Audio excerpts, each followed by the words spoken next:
Државата да го возобнови предлогот на текстилците. 20% од работниците да се плаќаат помалку, бидејќи не ја исполниле во целост работната обврска.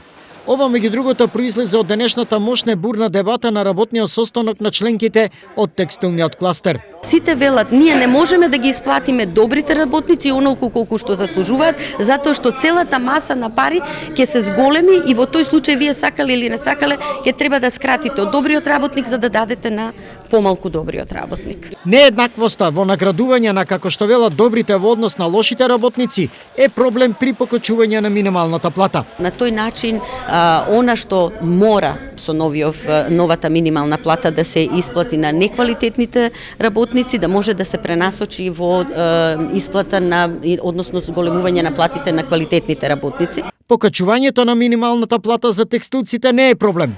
Проблем е низината одржливост. Тука е веќе проблем. Имате најразлични предлози од субвенционирање на извозот заради високиот, мислам, фиксниот курс на еврото. Имате во делот на должината на работното време, односно паузата да не биде неплатена, него да не влезе во работното време. Одмрзнување на курсот на денарот во однос на еврото, субвенционирање за компаниите извознички, но и еднодневна презентација на граѓанска непослушност на текстилците. Ова е само дел од предлозите што се слушнаа денеска на спомнатиот работен состанок на текстилниот кластер во Штип. Во кластерот членуваат над 80 текстилни компании. Во текстилството работат 32.000 работници.